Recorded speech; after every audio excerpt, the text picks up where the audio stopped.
listening to Over the Bars, the Supercross podcast that I've been waiting for. This is Steven. And I'm Allison. And we're here to talk about this week's Supercross race. It was the 10th in this season. It was live from Daytona. Daytona Beach, Florida. Bike week. Always a fun week. Always a fun Supercross race. Yeah, absolutely. What exactly is Bike Week, though?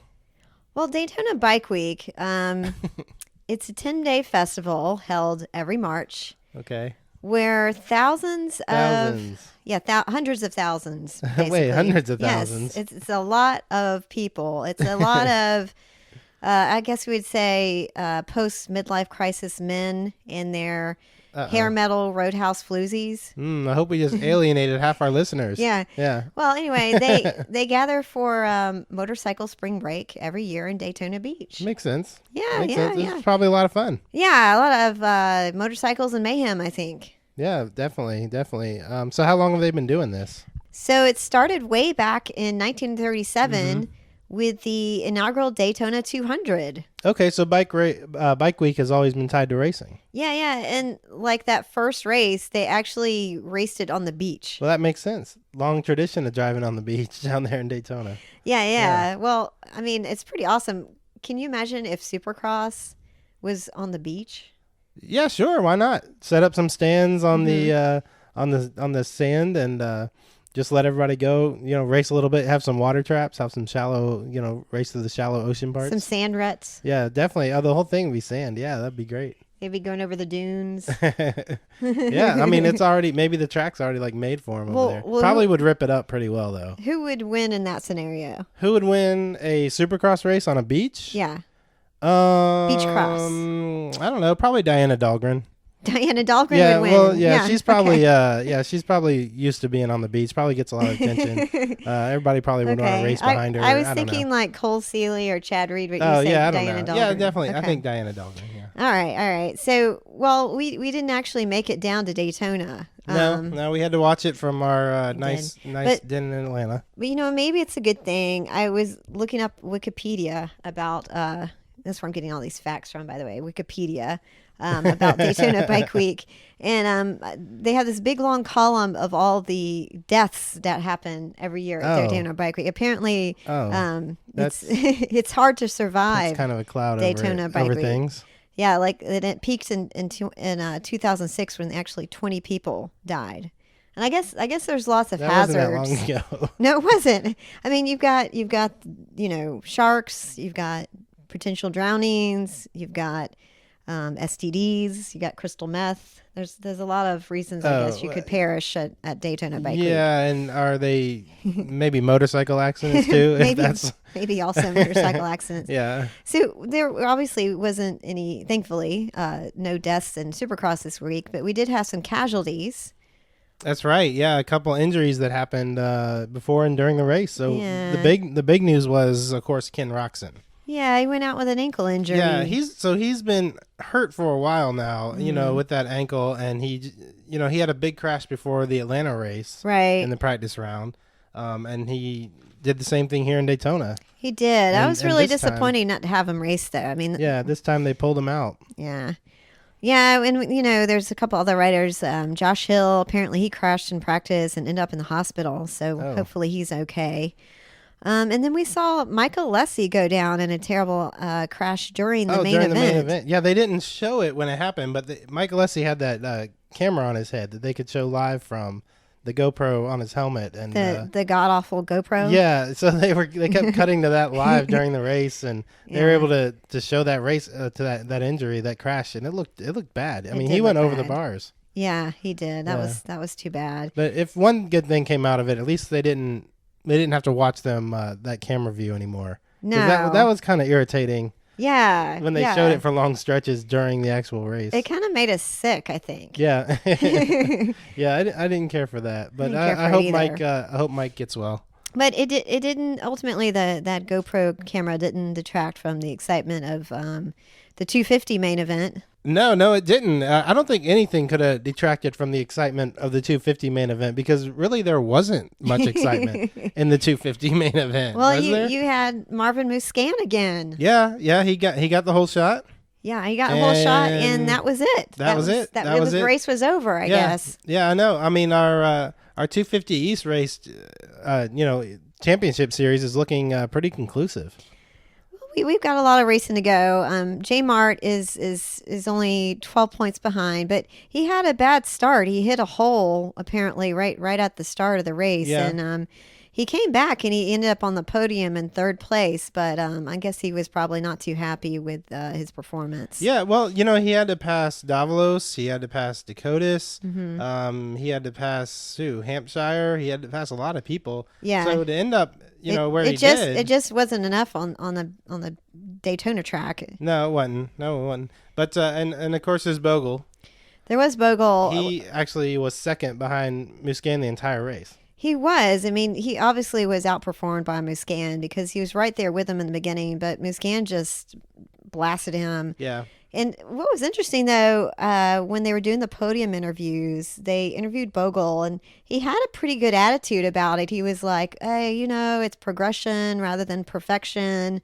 And I thought that was an interesting attitude in contrast to Marvin Musquin, who, when he's interviewed, he's really just kind of, you can tell he puts a lot of pressure on himself. Like, he really does seem like a perfectionist. Like, anytime he doesn't win a heat race, he's like, I was backstage, back in the back, like, yelling at Matilda, and I was, I was so upset at myself. Like, he obviously, like, puts so much pressure on himself. But it works because... He's a passionate Frenchie. He's a passionate Frenchie, and it works because he's in the points lead, leader, right? Yeah. So right now we stand Musquin in first, Martin -12, Bogle at -13. So Bogle actually, he gained a point on Martin, but not enough to catch that second place lead. So So really, this is kind of what we need to be watching is the Martin and Bogle kind of race going forward here, because Musquin, I mean, he's winning, he's pulling ahead, he's very dominant. Of course, is like you said, it's only 12 points, but I mean, he's riding better than anybody. I think Martin is the fastest. He just can't get those starts. He just can't get the starts, but we'll see. We'll see how it goes. How about the 450 main event? Yeah, so this was like the polar opposite. Yeah. This was thrilling. So exciting. I mean, they had exciting heat races in the 450, and then just when we finally got into the main event. Yeah, it was the best. Pretty good. So who got the whole shot? Okay, so Andrew Short got the whole shot. And, what was amazing, like, after the whole shot, like, Dungey was up there. I think he was around third place. Mm-hmm. It was Short, Alessi, Dungey, Baggett, and then, like, but all the other main riders were, like, way back. Yeah. So we kind of had all of our, like, mid-level riders. Pike was in there. Yeah. They were all kind of in the front. Right, Dungey, it was interesting. But, Dungey, not the most aggressive racer usually, so he really had to battle these guys. It took him 8 laps before he actually passed Short. We did see some aggression from Dungey because Seeley, after Dungey passed Short, Seeley was definitely trying to get around Dungey, and in the process of trying to pass him, Dungey kind of knocked him over. Yeah, that's what happened. So Seeley I think he did pass Dungey for like a second. Like they came around a turn. And they were kind of bar to bar for a sec. And then Seeley came back up against him. And, when it looked like Dungey kind of knocked him down. Well, Seeley tried to like come from the inside and there was just no room. Yeah, on the replay, it really, it looked like the most aggressive move Dungey had made all season. But on the replay, you could really tell that really Dungey just rode confident and stayed his line and kind of forced Seeley into a tough block, having nowhere else to go. So it wasn't really aggressive on Dungey's part, but it was strong. I think it's the confidence of somebody who's in the lead by 40 points. I mean, in the championship race. Dungey didn't even flinch. 40 points. Yeah. In the championship race. That's that kind of confidence you get at that point. And after that happened, you could see Dungey was like, all right, I'm sick of this. So at that point, he really kicked into high gear. Pike wanted to challenge him, but Dungey didn't. He said enough was enough, and he took off and had a He totally took off. Yeah. But Weston Pike was there. Weston Pike was riding tough. Yeah, like last week. He didn't even get the best start, but then he worked his way up to second place? Yeah, he was passing riders. Usually people are passing him, but he was passing riders. Right. He was doing great up until Tomac came along. Yeah. And let me tell you, Tomac, ET3 put on quite a performance here. He did. So, like I said, Dungey was really, out of the top riders, Dungey was the only one that really had a good start. So Tomac had to work his way all the way up through the pack. He worked his way up by wheeling up the track. Wheeling. He wheelied over the rollers so to take rollers. second place over Pike. Yeah, so these are they're like the whoops, except they're a little bit further apart, maybe not quite as shallow. And so he would just bounce his back wheel from one to the other, and he did it a couple laps. Yeah, it was so cool. awesome. I mean, we're used to seeing maybe Marvin Muscan and his heel click trick, but other than that, there's not many tricks that we see while watching Supercross. But I was pretty impressed to watch Tomac going over those rollers on the back wheel. The crowd loved it.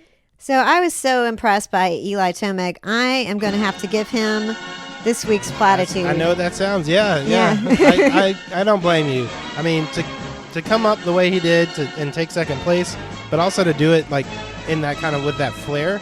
It was a lot of flair. Yeah. Flair's the right word. Congratulations, Eli Tomac. You are the Daytona Platitude winner for your flair. Congrats to Tomac.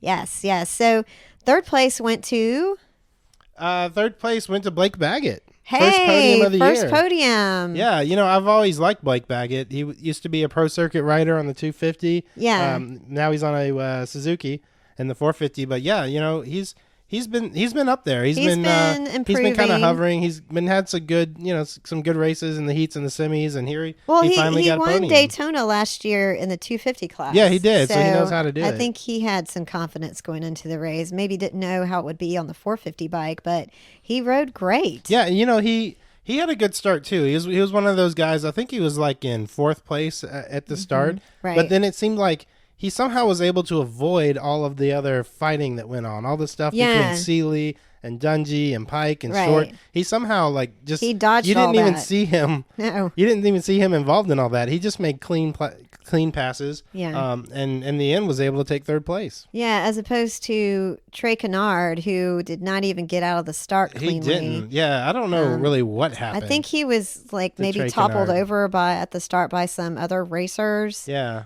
So he started the race at 21st. Wow. Yeah. And fortunately he was, going really fast in spite of all that, and ended up in sixth place. So it wasn't a total travesty, but that was was unexpected from Trey Kennard. He lost 10 points to Dungey. I mean, Kennard, if he's gonna have any chance with this championship, he's gonna have to get in front of Dungey. He's gonna need some help from Dungey. I think. He's gonna need Dungey to mess up. Yeah, pretty much. Dungey's not gonna do it. I mean, here's Dungey riding just as strong as ever, just as consistent. He's getting great starts the past couple of races. He is. I mean, that's been a huge thing for Dungey to get those good starts. Well, it was his first win at Daytona. Oh, Dungey's first win. Yeah, Dungey's first win at Daytona in 5 starts. So I think that was, something he needed to check off his list, right? Yeah, I think you're right. Yeah, he was happy. We talked about everybody except for Chad Reed. Yeah, okay. So what happened to Chad Reed? He was racing okay. And then he just, when he was trying to take third place at one point, he slipped in a rut. Trying to pass Short, I think. Yeah. And, Short was falling back after getting that whole shot, and Chad Reed's racing him, and there was a deep rut, and it just kind of washed out on him. So here's what Tag thinks about Chad Reed's racing for today.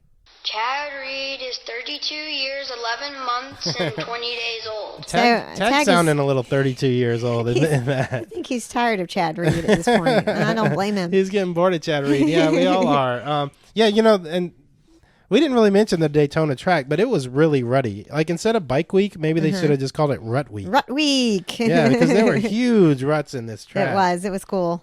Yeah, absolutely. And, the announcers, they point out that it's always changing. So they got to find the good rut, because eventually that rut's going to blow out. Mm-hmm. Somebody's going to try to, get some traction on inside the rut, and it's just going to cave in on them. And that's what happened to Chad Reed. Yeah. So that was a couple of really awesome races we saw. But in honor of Bike Week, I'd like us to play a little game, Steve. Okay. All right, we can Are you ready? Are you ready? I'm not sure. I don't know what this game's going to be. The name of this game is Name That Engine. Name That Engine. Yeah. Okay. Steve, you are our first and only contestant. Are you ready to Okay. go, Steve? I am. I'm ready to do this. How this game works is I'm going to play the sound of some engines, and you're going to have to guess what engine they Okay. are. And it will be multiple choice here. Okay, And and first, we're going to start I'm with. guessing these are going to be motorcycle sounds, since this Well, is bike they're week. going to be engine sounds. okay. And first, we've got dirt bike engines. Okay. Okay. So I'm going to play the sound of a 4-stroke, and I'm going to play the sound of a 2-stroke. All right. You're going to have to guess Okay. which is which. I think I can okay? get this one. Okay. You think you can get this one? Okay. Yeah. So this may be easy for you. Let's Hopefully. see. Let's see. Okay. So here's the first one. Okay. All right. And here's the second one. Yeah. This one's easy.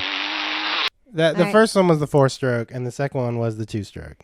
Oh, Steve, unfortunately, that was wrong. Actually, the first one was the 2-stroke. Right. We have to do that And the again so I second get one- it right, because I claimed it was so easy.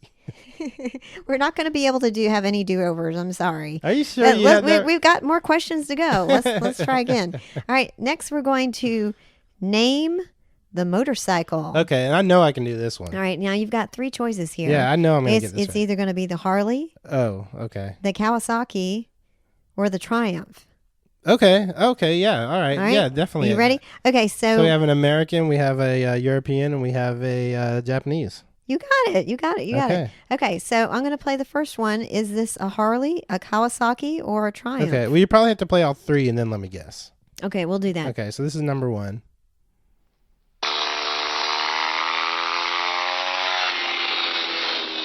Okay. All right. Okay, I think I know what that I'm one going to go, was. and this is number 2.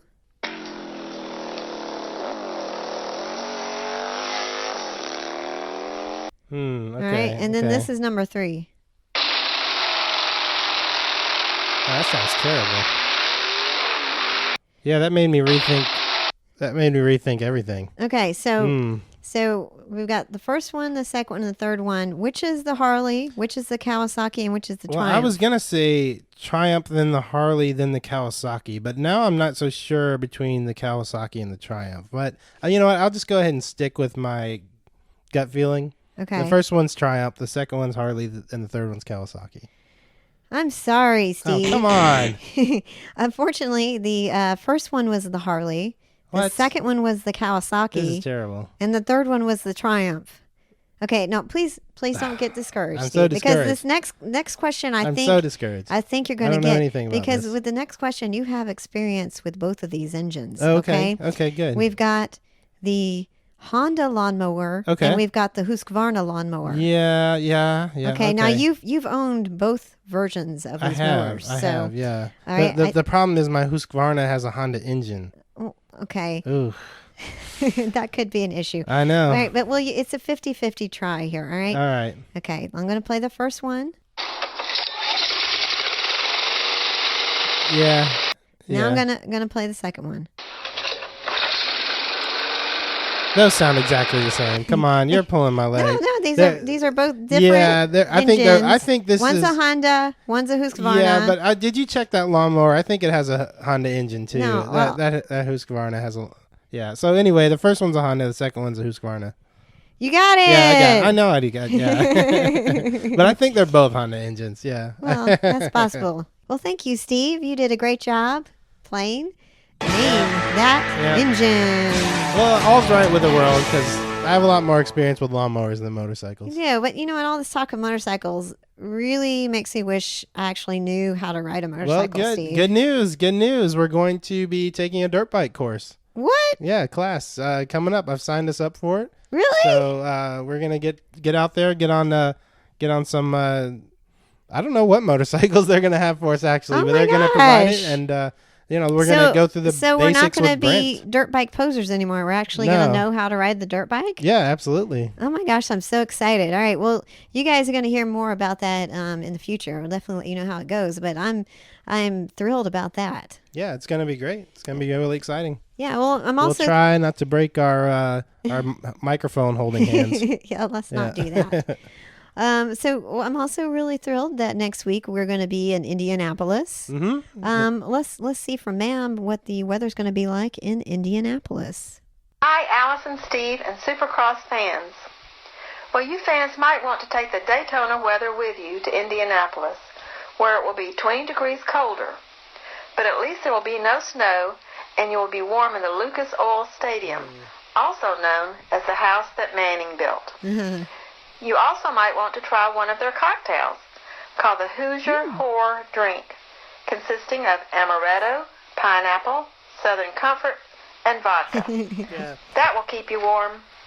Yeah. Oh, wow, okay. That sounds good. I avoid those fruity drinks myself, but maybe we can slip a few to Dungy. Yeah. And maybe that will help Kennard out a little bit, catch up in the points. That may be the only chance Trey has. So yeah, good idea. Well, I'd love to watch this race with Jeff. Yeah. So he wanted a trip to Daytona. Obviously, we weren't going to do that for him. Yeah. But let's see what he needs this week. Hey guys, all you have to do is get the National Institute of Standards and Technology to give back the hour they stole from my birthday. Oh, yeah. So today's Jeff's birthday. Happy birthday, Jeff. Happy birthday, Jeff. Yeah, so they stole an extra hour from him. And he only has 23 hours? That's unfortunate. That's too bad bad for him, yeah. Yeah, one less hour of sleep on his birthday or something. Yeah. But you know what? That's a little paranoid to think that they did this on purpose on his birthday, right? Yeah, probably not really just about Jeff. Yeah, this we're recording this on Sunday. It's also International Women's Day, so it's much more likely they were taking the hour away from International Women's Day than they were taking away from Jeff, right? Likely. Yeah. Cut down on time, like they can go out to brunch or whatever it is that women do. You don't want women to have too many hours to celebrate.